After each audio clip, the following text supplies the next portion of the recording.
বন্ধুরা কেউ কি বলতে পারবে এটা কিসের পাতা?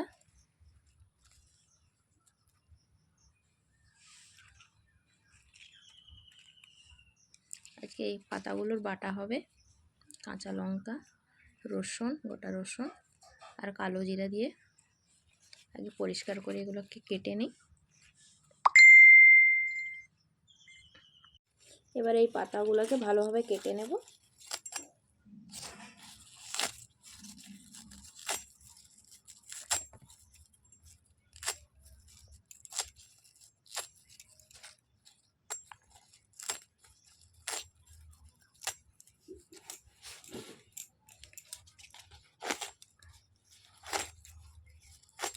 এগুলো রসুন দিয়ে আর কালো জিরে আর একটু লঙ্কা বেশি করে দিয়ে বাটা করব।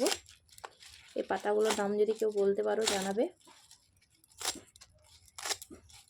খেতে দারুণ লাগে।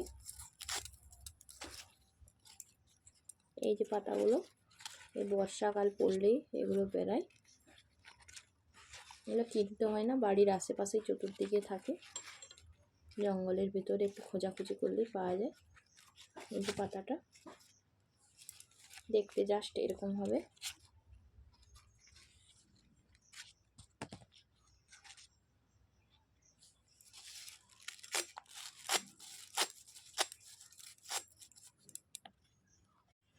ভালো করে পাতাগুলোকে ধুয়ে নিয়েছি। এই যে গোটা রসুন আর হচ্ছে কাঁচা লঙ্কা, ঝাল যে যেরকম নেবে সেরকম খাবে, একটু ঝাল ঝাল হলে ভালো হয়। আর এতে যাবে কালো জিরে, কালো জিরের পরিমাণটা একটু বেশি থাকবে। তেল দিয়েছি, তেলটা একটু গরম হোক। তেল গরম হয়ে গেছে, গোটা রসুন আর কাঁচা লঙ্কা আর দিয়ে দেবো কালো জিরে।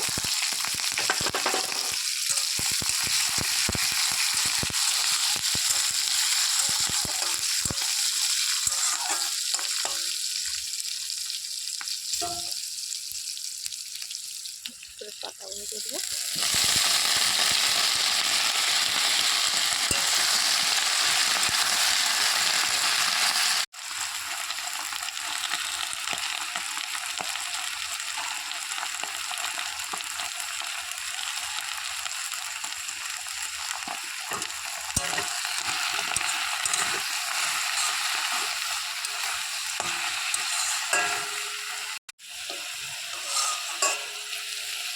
একেবারে শুকনো শুকনো করে ভাজতে হবে এটিকে, এখানে কিছুই হয়নি। চাপা দিয়ে দেব। এই পাতাটা কিন্তু অনেক বন্ধুই চেনো, আর তারা কিন্তু অনেক সুন্দরভাবে খাও এটাকে।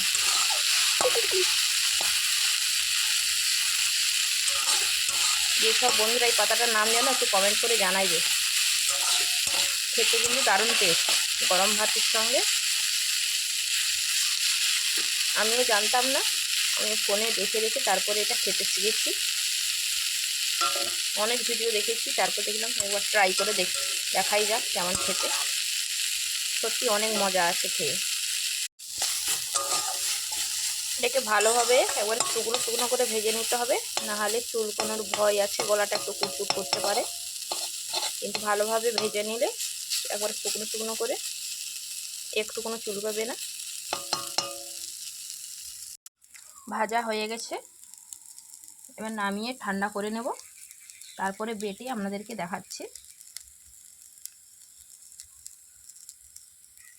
জাস্ট এইভাবে ভেজে নিতে হবে একবারে শুকনো শুকনো করে।